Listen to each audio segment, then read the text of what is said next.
All right. Good morning, everyone. Happy Monday after the 4th of July. Hope everybody's getting settled back into real freaking life. And a lot of news items happened over the weekend. So get everybody caught up on what's going on. Take my take and opening it up to you guys as well. If you want to comment on this video and, give me a quick summary of your thoughts and feelings on it. And I'll share it along the show today.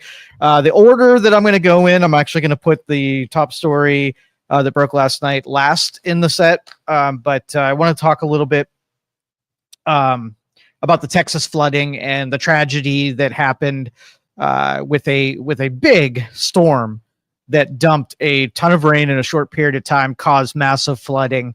And we kind of paid attention to all of the deaths and the missing persons that started circulating in the news. And, just with every tragedy, it takes about 19 seconds for it to go political. So where, most of us sat back and said, let's worry about the human cost and putting all of our federal and state resources into rescuing people. We can always circle back at the end and figure out what could be done better. I think the best way to judge things is when you have all the information. And even when you have things like school shootings, everybody's just so quick to jump on because they want to score political points that it kind of undermines. I kind of, when it gets to this heavy in partisanship, I kind of check out a little bit. It's really not fair to the people that are experiencing this to have, so much politics woven in, to their story. And so I'll bring out sort of the narratives, the political narratives that kind of, surfaced and see what your thoughts are. So whenever the people that control spending start trimming back, the people who want the spending to be at status quo levels, they're going to say bad things are going to happen if you cut this money. And whether or not it be flight controllers or the NOAA, you're just kind of like baiting it if you don't lay down cover fire and say, I'm going to cut this thing, but here are the services that I am going to make sure that we maintain. And the argument, as far as warnings that went out, predictions that were done, and which could have saved lives, right? So if you had a warning system that let everybody know that something could happen, which I think they had a 12-hour lead time on this, which, in my opinion, it is plenty of time to make precautions, but predicting the level of event, that it wasn't a 6 inches of rain, it was like, I think they said a month's worth of rain dumped in a couple of hours. And if you have prediction models that could have foresaw that, then if you cut budgets out of those prediction models, and obviously it was just a warning that something big could happen, and without much more details, how many lives could have been saved?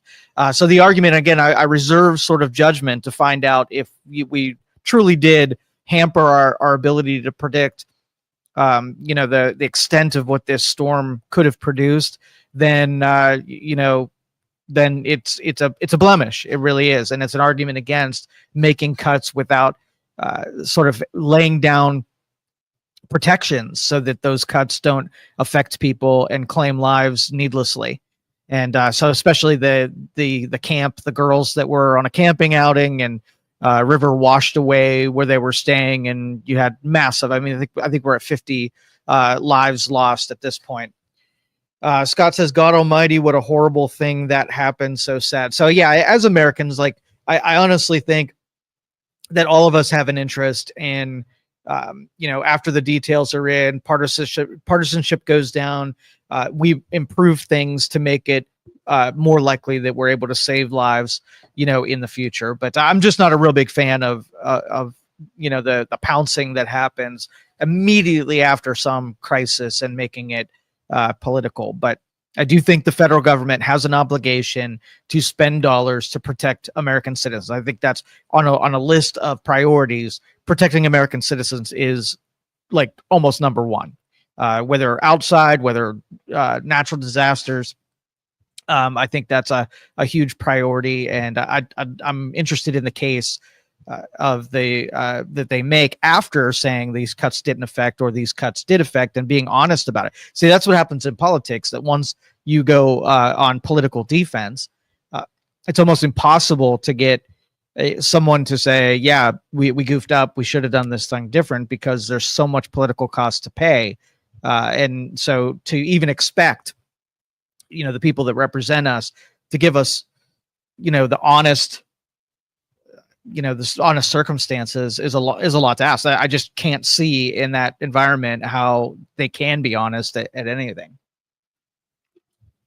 All right, so if you want to chime in on that, gave it a quick rundown, and there's more to come. Again, because I'm reserving judgment, it is an awful thing, and if the government can protect the citizens even more, hopefully that is the angle that was taken. So here's the one I really want to talk about, is the on July 4th, the Elon Musk announced that he is forming the America Party, and I'm a big fan of this, and I know that some of you who are in either one of the camps might think that the third party idea is a terrible one, and I think it's brilliant. And let me kind of take some angles on it and give you why I think that it could really work out. So in the past, participation in a third party, the pressures to join one of the two big groups is immense. Even people who are libertarian in nature know they can't get, or libertarian, Green Party, or third party in nature, they know that they can't get elected if they don't join one of those groups. So they almost have to join one of those parties, even if they are governed by their third party principles. The system is skewed towards those two parties. So, but if the status quo can be challenged and someone invents a party that will maybe on first scrape take 1 or 2% of the voters to believe that both the Democrats and Republicans are absolutely terrible, and you can grow this party over time so long. And I think the biggest part of the Libertarian Party is the infighting that happens, and the lack of message and lack of focus.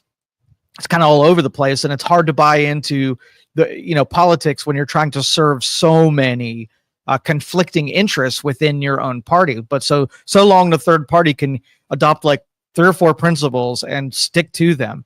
I think the fairest play for a third party is the timeline or timeliness is that when you have thin margins in the House and Senate, it means that votes come down to just a handful, right? 5 or 6 people. And so you're not going to get a minority or a majority from a third party off the get-go. But if you can sort of like anchor down 5 or 6 third party candidates that could be deciding voters, then sort of the leverage that they hold within Congress means that they become very important to be able to concede certain points. So we'll say the Elon Musk Trump divide happened when we put an immense amount of time and energy into finding waste, fraud, and abuse, and not taking it serious when it comes to executing the information that was dug up. Now, if Trump wanted to keep Elon around, he could have. All he would have had to do is, once the waste, fraud, and abuse it came to light, where it was documented, where it was published on the Doge website, that immediately those things were acted on. But because of how politics work, there is nothing that can happen quickly without horse trading, without, and you got to think, like, the big beautiful bill was the primary, sort of like crown jewel.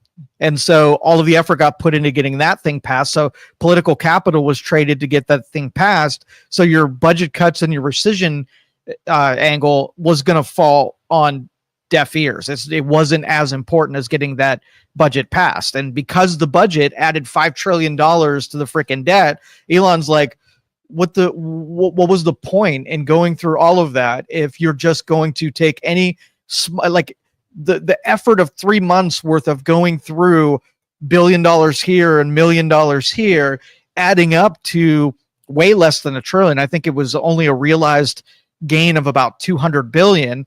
And then you put a budget together that blasts $5 trillion out into the market. Like that's in direct conflict. And I'd be pretty pissed off about it too if it were me that put the effort in to try to save money, and then here you go just spending it. Now, I will hear the argument again. I don't know enough about it to know whether or not it's sort of like spending today to buy down a liability in the future. But if you're going to do something like that, you want to quell the fears of us and Elon and anybody who's interested in saving money and not, putting ourselves in perilous debt forever. All you had to do was make that case. Hey, we're doing X, and this is what this buys us.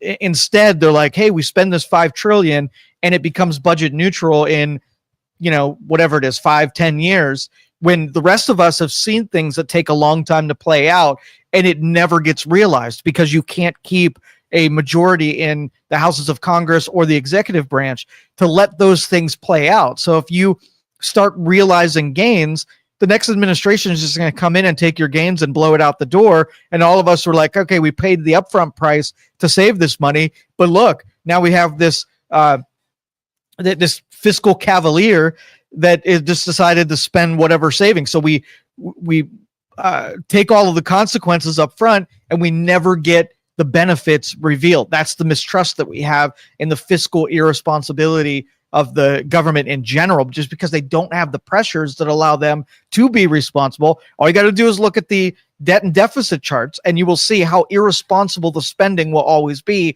how much blaming happens, and how much of the solution just is not possible in that realm. So you can't give me a complicated budget that takes years to come together and culminate, and then not prove to me that how you're going to keep it together for the timeline that lets those budget items, because really a politician is, if I can do the consequences, claim the noble gesture, and then blame somebody else for ruining my plan, that's really all they're interested in. Well, as a practical business person, I have to own both sides of it. So if I can't guarantee that I'm going to be there to solve the end problem, I'm not going to take the risk and liability, even if I can adequately blame somebody else and not make it my fault.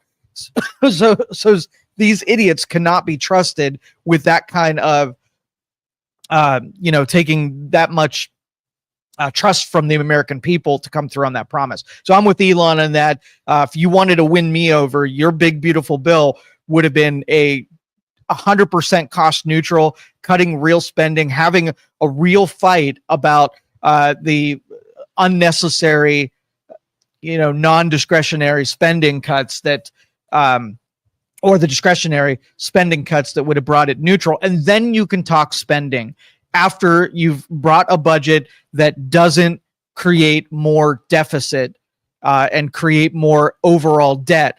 If your mission statement said the American economy is going to be crippled and hampered by debt, and then you create more debt, then nobody trusts the fact that you took that first statement serious enough. And if you can't take that statement serious enough, I know in 5 years you can't take it.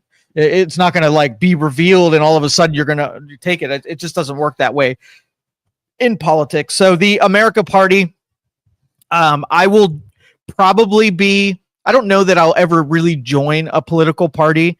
I like keeping my options open to have my be able to go off script and support something that I believe in based on a principle. So parties usually don't work out for me. But I will, if you took 4 basic principles, which is don't spend any money that you don't have to, don't compete with with private industry, anything that can be done outside of government, let it happen, only do things that people and businesses can't do for themselves, put people first ahead of all things like corporations and the government institutions. The people are way more important than any of those things, and they will always get ultimate priority. So if you get to that rule and say, should I do X or Y, X being the people is always going to have a higher value in the decision making. So even if it's a tie, the people will always win. I'm not saying that organizations and institutions aren't going to play a role. They're just not going to take a seat ahead of people. They always come first. So when it comes to catering to the people who pay the taxes, they're always ahead of the corporations and the entities that are not the individual. So, and honestly, I think the in the past, how eager we are to get involved in other people's battles and fights, and how integrated we are in other people's economies, breaking, and weaning off those countries from being dependent on us should be at a high priority. And I know it's more complicated. Those are our leverage points. That's how we wield our power to the world. And those are actual weapons to control control other people. You can't just kind of give that up. So that's kind of my dissertation on the America Party and whether or not Joe will be a joiner versus not. I think it's a good idea. And I think honestly, if it's played right and you have the key seats in the House and the Senate, and then you can be a negotiator and push on some of the spending and push on some of the push on some of the policy that comes out of both of those bodies. That would be a very powerful role. Even if you don't have the numbers, you're playing, you got a seat at the table. All right. So if you want to comment on I want to know what you think about it. I want to know what you think about the America Party. Republicans, are you pissed off that a lot of people who are, jaded about the Republican Party might flee and go join the America Party, which hands some power to the Democrats? And so you might not want to see that happen because, in the Ross Perot days when you had an independent that handed Bill Clinton a victory, that was a stinging sort of like realization that the spoiler can come in. But again, the philosophy is that, if you want me, you got to win me over. It is not my responsibility to make you strong. And so it puts a lot of the onus on the politicians to earn your vote, which they do not work hard enough to keep. They want you in the tent feeling like you have an obligation to be there for sure. They want you hostage in their deal. And I want you to break free from that and feel free to go Green Party. Feel free to go Libertarian. Feel free now to go America Party. So what do you think? Is it a spoiler thing? Are you likely to join? I floated on social media, half serious, half not, that I will run for some kind of political offices in America, party candidate, only because it's an easier thing to follow. You don't have to, my objection to going into politics is you got to go there with lots of principle and things you want to get done and realize the machine is bigger than you and you're not going to be able to do anything unless you join a team. And I am not a good team player, that is for sure. Anyway, so here's my push on some Social Security lead in, and we've all the elusive unicorn of financial politics is how are we going to claim and conquer the beast, what is Social Security, and running out of money. And I have little conversations with my my 15-year-old and explaining what Social Security is and how it works and why it's on the verge of being deposed as whatever instrument it is. I don't know if it's an insurance policy. I don't know if it's retirement. I don't know what it is anymore. It's just this big Ponzi scheme that a bunch of people paid into, worked out when there were a whole lot of payees. Government stole the money and spent it on other things. And now when there are less people paying in than there was at one time, now it's like, oh crap, we can't do this. It's going to reverse and you're going to have more people collecting than paying in. And we didn't hang on to the money. I mean, that's a scenario for bad things to happen. Some say 10, 15, 20 years from now that it'll just be insolvent. And all we're going to have to do is go to taxpayers, shake them down and take their money and give it to people to come through on the promises that we made in Social Security. So in the big, beautiful bill, I read a little bit about this, that babies, when they're born in the United States, will be given a one-time $1,000 payment to an S&P 500 account. Okay, so baby's born, account gets open, $1,000 is put in there. And now you've created the first generation that has the ability to have a retirement funding source that they own and control, with stipulations that money in that account is to replace what Social Security is now in the future. An account that when you die, it's your wealth and it can be transferred forward and kept in your name, kept in your family, and can get to the point where interest is still accumulating and you are living off the interest instead of the golden egg. And, just think, by the time, even in the next couple of years, I told my 15-year-old that you may get to the point, since you haven't paid anything into Social Security yet, that they might say, hey, rather than doing Social Security, we'll have your employer take your standard 15% deduction and jam it into an account. I know you don't have one, but go ahead and create one. Would you like to opt out of Social Security? And now you have the first generation that will not really care or be concerned about adding to the big problem that's going to happen sometime in the future. They're cool. All they have to worry about is the stock market and whether or not over the course of their lifetime, whether it increases in value enough to use that money for their retirement supplements in the future. And if you, I'd have to talk to some kind of financial advisor and find out if you took what you've paid over your lifetime and put it in an S&P fund or some kind of managed portfolio just for really solid, consistent dividend payers over a period of time, whether or not you would outperform what the current Social Security recipient is doing. And my son said in 2 seconds he would opt out of Social Security. So he creates two problems. First off, the problem of if you reduce people who are paying in, you exacerbate the problem of now having less money to pay out for current benefit holders, right? And so what do you do about that? Well, it's sort of that same long-term problem, is that eventually you are going to have to do this. It's just a matter of when. So where do you get the money? So if you take out the existing liabilities, let's just say it's $30 trillion of funding gaps that you're going to have to pay out.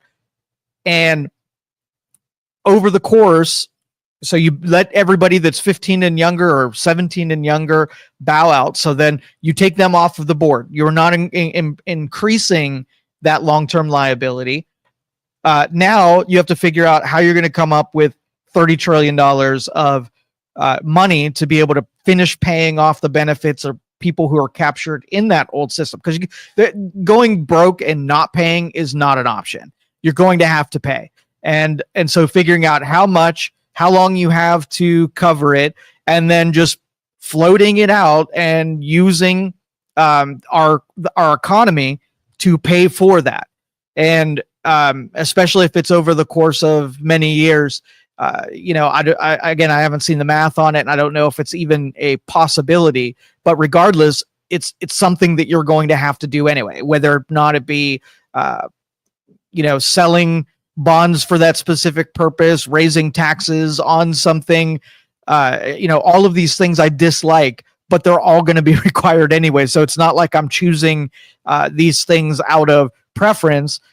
If it's just an acknowledgement that we're going to have to do it anyway, at least do it on our terms and don't wait till it's a bomb that explodes. You can at least, if you do it soon enough, you can make it a less sucky situation than a more sucky situation. But think about that liquidity, and rather than it being paid into the general fund of the government, paying that money into your own account that goes into the stock market, that gets lent to companies, not lent, but gets invested into companies so that they can grow. How strong does our economy? Does it go up by, billions of dollars, per pay cycle, where the economy expands so fast that, that having that, you got to think, if you put $10 into government, right, then they spend it. what is the return on investment? When they put it into things, does it generate more money or does it generate less money and create more liabilities?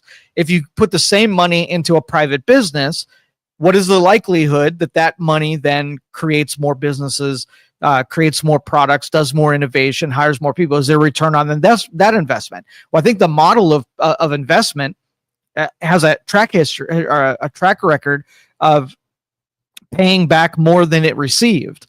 So if these young investors who can't touch the money are feeding money into our economy and giving it to people who then expand the economy, I'd like to see that waterfall out and play out to see if the economy is made indestructible by that level of investment that is mandatory.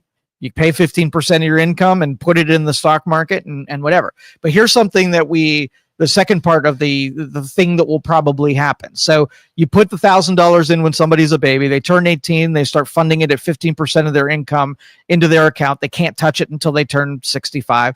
And then they can draw off of it, either keep it as a whole or cash it out and, buy a house or put it in their own money market account or whatever.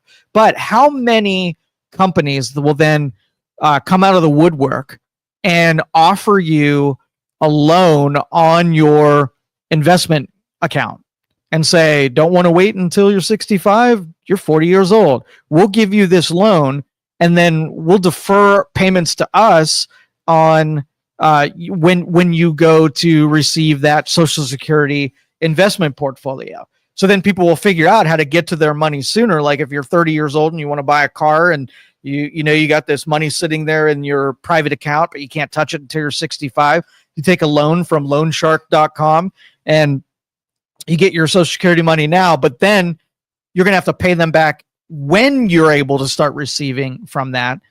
And so you've squandered it on cars, where the intention of putting this private investment is so that you can use it for retirement.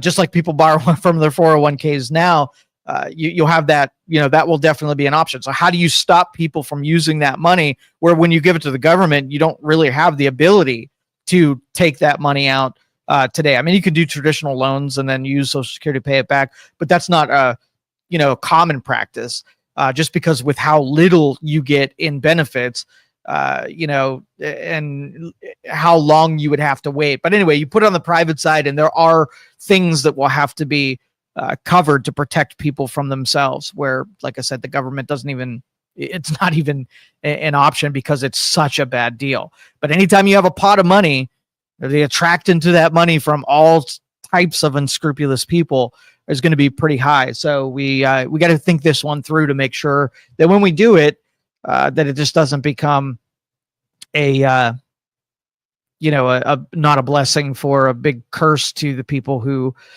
where it should be a big blessing to. So, all right, you got any thoughts on Social Security being privatized? And I'm not even gonna call it privatized, because every time I float this, I don't necessarily think that people, I think the Social Security experience is something like you really never even see that, and it's being managed behind the scenes.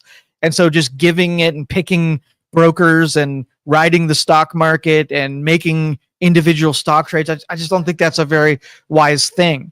The people that are critics of this say, like, well, what happens if you put your whole life savings into this, and at the very end of it, we have some kind of depression or recession. So when you need to pull out, the value of your investments are so low that it's the worst time. Like, how do you time it out that hopefully when you retire, the stock market is good enough, because you're dependent on that.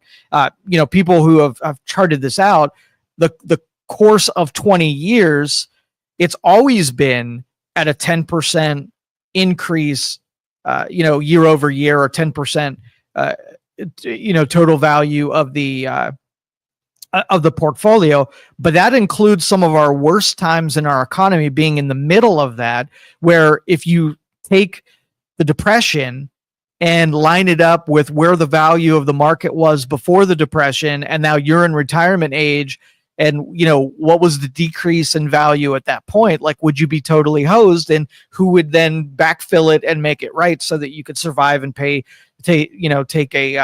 your benefits when that happens? So again, that's another thing that you'll have to really figure out before we do this. But again, we're comparing this against two things. We're taking a bad financial instrument that just has controls in it so that you are not beholden to what the market forces. It's a guaranteed, even if it's a terrible benefit, at least it's a guaranteed terrible benefit, versus higher upside, higher returns on a non-guaranteed instrument. So you'd have to figure out a way to guarantee it in order to make it palatable for most people to invest in, because you don't want to be, in your retirement years and not have your go-to supplement. So many people are dependent on it, and we got to take it very serious if that's the case. All right, so my last topic here. This is gonna be a short one, I'm sure, but my disgust with the news last night. I think it was 9 o'clock. News item came across that said the Department of Justice it says that there is no client list for the Epstein files. And I have the memo, Department of Justice memo, and I'm going to read it, and then I'll give you my feelings on this. As part of our commitment to transparency, the DOJ and the Federal Bureau of Investigations have conducted an exhaustive review of investigative holdings relating to Jeffrey Epstein. To ensure that the review was thorough, the FBI conducted digital searches of its databases, hard drives, and network drives, as well as a physical search of squad areas, locked cabinets, desks, closets, and other areas where responsive material might have been stored. These searches uncovered a significant amount of material, including more than 300 gigabytes of data and physical evidence. The files relating to Epstein, including a large volume of images of Epstein, images and videos of victims who are either minors or appear to be minors, and over 10,000 downloaded videos and images of illegal child sex abuse material and other pornography. Teams of agents, analysts, attorneys, and privacy and civil liberties experts comb through the digital and documentary evidence with the aim of providing as much information as possible to the public while simultaneously protecting victims. Much of the material is subject to court-ordered sealings. Only a fraction of the material would have been aired publicly had Epstein gone to trial, as the seal served only to protect the victims and did not expose any additional third parties to allegations of illegal wrongdoing. Through this review, we found no basis to revisit the disclosure of these materials and will not permit the release of child pornography. The systematic review revealed no incriminating clients list. There was also no credible evidence found that Epstein blackmailed prominent individuals as part of his actions. We did not uncover evidence that could predicate an investigation against uncharged third parties. Consistent with prior disclosure, the review confirmed that Epstein harmed over 1,000 victims. Each suffered unique trauma. Sensitive information relating to those victims is intertwined throughout the materials. This includes specific details such as victims' names, likenesses, physical descriptions, places of birth, associates, and employment histories. One of our highest priorities is combating child exploitation and bringing justice to victims. Perpetuating unfounded theories about Epstein serves neither of those ends. To the end, while we have labored to provide the public with maximum information regarding Epstein and ensured examination of any evidence of the government's possession, it is the determination of the Department of Justice and Federal Bureau of Investigation that no further disclosure would be appropriate or warranted. After a thorough investigation, FBI investigators concluded that Jeffrey Epstein committed suicide in his cell at the Metropolitan Correction Center in New York on August 10, 2019. The conclusion is consistent with previous findings, including August 19th autopsy finding New York City Office of Chief Medical Examiner, the November 2019 position that the U.S. Attorney's Office for the Southern District of New York, in connection with the investigation of federal correction officers responsible for guarding Epstein, and the June 2023 conclusion that the Department of Justice Office of the Inspector General. The conclusion that Epstein died by suicide is further supported by video footage from common area of special housing unit where Epstein was being housed at the time of his death. The Department of Justice Inspector General explained in 2023, anyone entering or attempting to enter the tier where Epstein's cell was located in the common area would have been captured by this footage. The FBI's independent review of this footage confirmed that from the time Epstein was locked in his cell at 10:40 on August 19th until around 6:30 the next morning, nobody entered any of the tiers in the Commons area. During the review, the FBI enhanced the relevant footage by increasing its contrast, balancing in color, and improving its sharpness for greater clarity and viewability. The full video and the hints video are available at this link. So there we go. Epstein now had over 1,000 victims of sexual abuse and literally no abusers.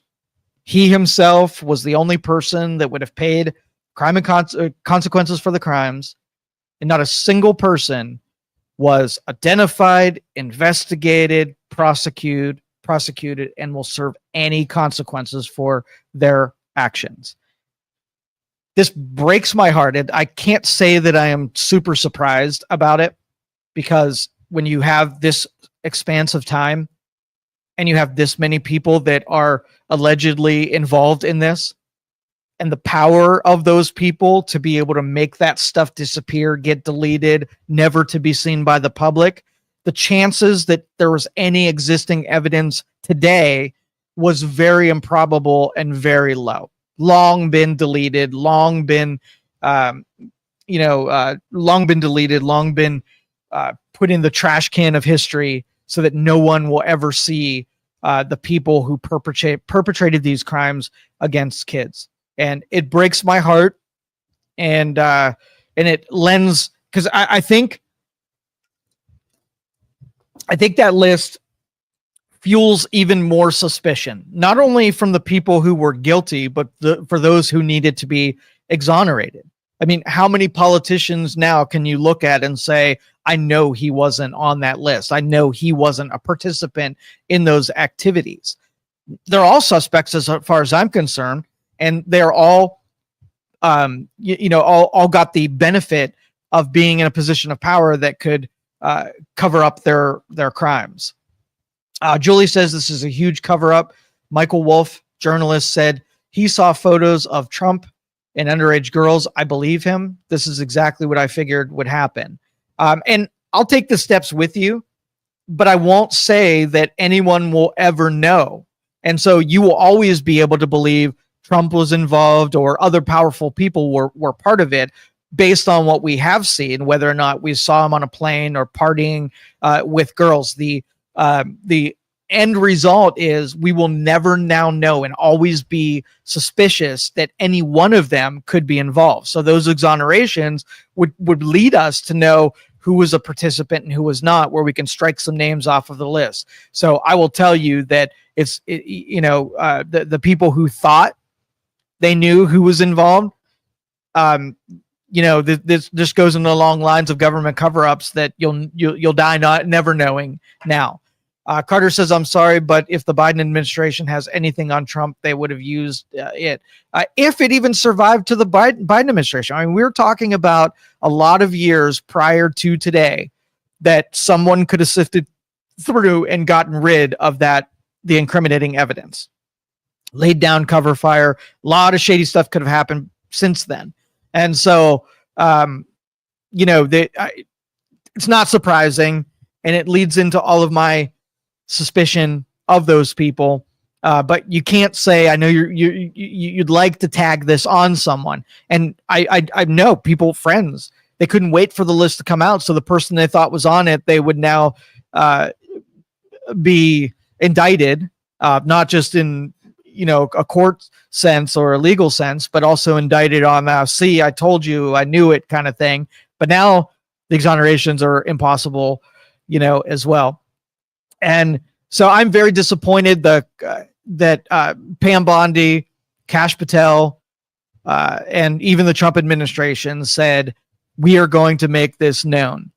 And huge priority on that little dog and pony show with having the binders of the influence saying, see, we're releasing the data, keeping us sort of like at a thirsty position where we just knew they were going to come through and let justice be served. And this is the biggest womp of all time. It again, very disappointed, very saddened. that the victims now will never get any justice from the perpetrators of these crimes. And just so, what are your thoughts? If you share them in the comments, I'll read them and respond to them. Do you think that this was a current administration cover up, or are you kind of with me that this was an overall every administration cover up where we allowed this to happen, or they allowed this to happen just because of the people that were on that list and the chaos that would ensued because of it? And when did they know? I mean, you would think, and I have hopes that when you start getting the indication that when you're going through stuff that it's not what the public hopes that you would find, whether or not you at least are forthcoming. You don't keep drumming into this like it's coming, it's on my desk, we got truckloads full of it, it's coming. I'm and I did have to go back and watch and see whether or not she said that Pam Bondi, that is, that Pam Bondi said that that the list is on her desk versus the file is on her desk. And I believe she said the file is on her desk, which the file could have just been the same crap that they released on version 1 of this. But yeah, very disappointed. Kellen says they were never going to give the public anything, use it to distract us for a while from something else. And the timing, July 4th weekend, Sunday night, was it something that they were hoping would take on the Monday morning news cycle to distract us from Texas or everything else is going on, or were they hoping to float it out there that no one would read it or pay attention to it? I don't know, but you can hear it in my voice. I am wildly disappointed.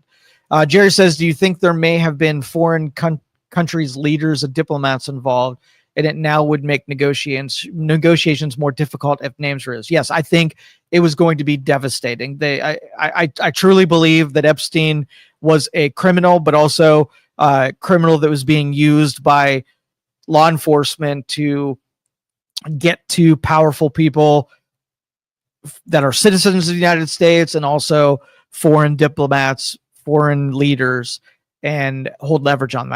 I just think that's the system, how the system works. And I think that level of law enforcement uses, undercover people all the time, where they will take, undercover agents, put them in drug dealer situation and motorcycle gangs and child trafficking rings in the end of putting people in prison. But when you have their informants, and, I just listened to the Danyi, what was that? Danny. Anyway, the guy that went in, they met. I can't think of the name. Anyway, they made a movie about him and went undercover in the mob and was in the mob for 7 years. Well, Jeffrey Epstein could have very well been an undercover agent, and his sole job was to get video footage and evidence to be able to control and blackmail other people. That makes total sense if the CIA was involved or the FBI was involved in the first place. And would the FBI then rat themselves out and take even ongoing, like even criminal activity right now? Like, how much leverage can you make on someone who was on that list, and how much could you control them? Still threatening today that we're going to release this part of it. And then you're the Prince Andrew, I think it was Prince Andrew, who was really the only, popular figure that was ever released that was part of the Epstein, problem. So let's see. And then Julie says the sickest part is there are perps walking around that will continue this behavior. Absolutely. So if you don't think that there's another Jeffrey Epstein out there and that he's not doing the same thing and exploiting children today, man, I got another thing coming from you. This void will always be filled. There are made many movies, real life accounts on how the kids are taken, abducted, sold into this almost slavery, where they're used for high net worth people just to, put on their demon suits and exploit them. And I don't know. Again, I'm just sickened by this, and like Jolie said, that it's still going on today, and nobody seems to give a damn who are in those positions, because you know that people will have fallen, our systems of government would have fallen, and we put that ahead of 1,000 victims of sex trafficking. That's the saddest part. Jerry says, Kellen, if you can't show for the podcast personally, no comments from you. Yes, I agree, Kellen. You are banned for today. No more comments from you. John says, I think they had both sides on the list, and if they released redacted, it would have been called out by the left. They made a call to just bury it. I absolutely think that's true. I think there were a lot of people that had controls that were on that list and made sure that it never saw the light of day in one way or the other. Oh, Donnie Brasco. Thank you, Scott. Donnie Brasco. And John, thank you. And Kellen is now laughing over the fact that she's been banned from the show for today. All right. So anyway, I expressed and shared my disappointment with it, but when you look to the future, and what world are you going to make, and how are you going to hold accountable and lawlessness? Who are you going to let escape from justices? Who are you going to permit to do bad behavior just because they're more important? When you look at overall, like we came across people breaking the law, financial law, and nobody goes to prison for it. They don't prosecute people from certain strata.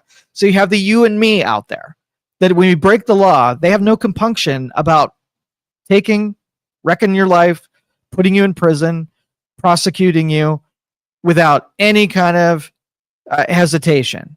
But you get prominent people and you give them a sort of like a special deal where somehow they are, the laws don't apply to them. And so long that we have that, you have a chaos on the horizon where when the public, I think this Epstein thing gets the public to kind of buy out their overall trust of the people who are managing and governing them. And when you have those demons that are able to do that, the people are just like, okay, well, if you want lawlessness, I'll give you some lawlessness. I'll do the same thing that I see that's being modeled from our politicians and our leaders. And you're asking for it when you do stuff like that. So I hope we can get to a better world that the secularists and the demons of the world built for us. But I don't see a future where that seems to be the point. And so let's see. Carter says maybe have Pam Bondi sit down for a public lie detector test. Would that be freaking amazing? Let's hook them up to Neuralink, where we will just basically profile their brains and be able to see what's a lie and what's not.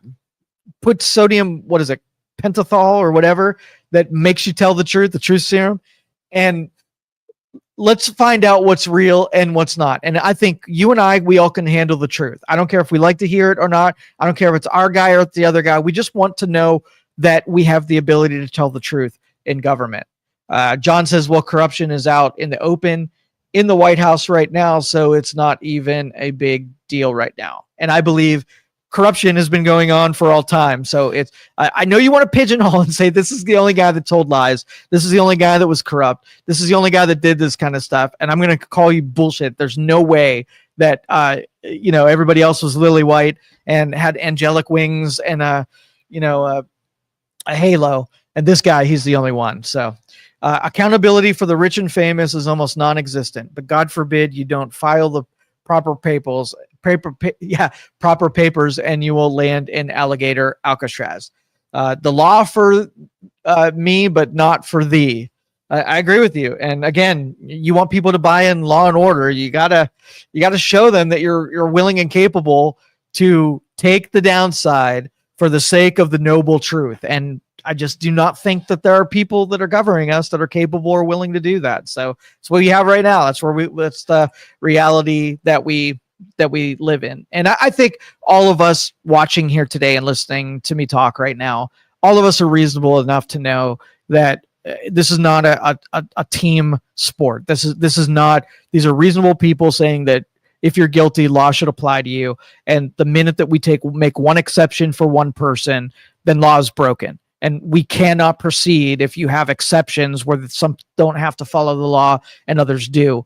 And this is a big one. There are some sins that you can get away with. So like if you embezzled money from the federal government, like just go to prison. I think you probably fell into temptations. When it comes to child sex trafficking, I think that's a big one. I don't think it's a forgivable one. And if you gave everybody their torches and pitchforks and what the public would do to people who are capable of that, this is not like a go silently to prison and serve your sentence in peace. This is I want a hide. And so, yeah, to give those guys a pass, that's a big one for me. All of Epstein information is like a bargaining chip. Yep, that is absolutely true.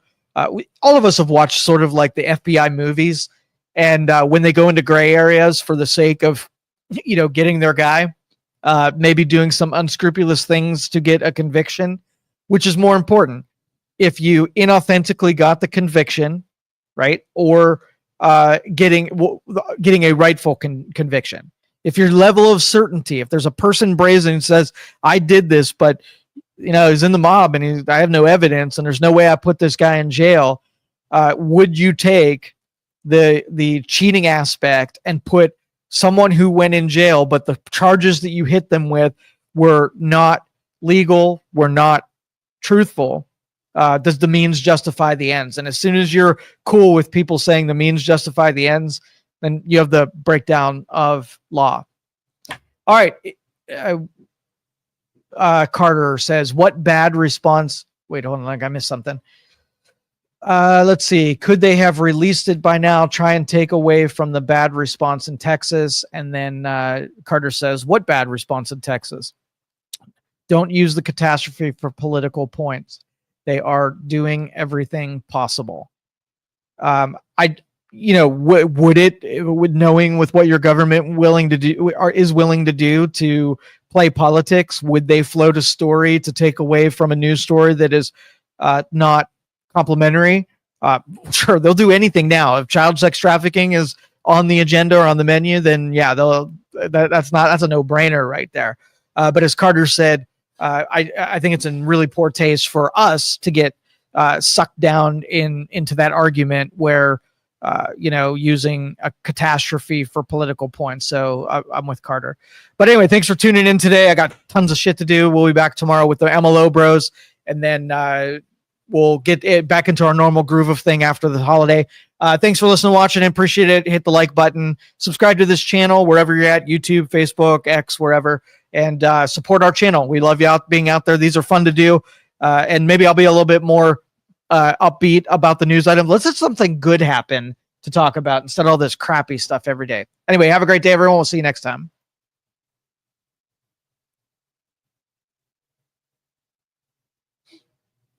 Thank you for listening to this show on Youngstown Studio. This is original Youngstown content. Feel free to share our videos and tell your friends about us. Don't forget to subscribe to our YouTube channel and follow us on Facebook. Thank you for your support.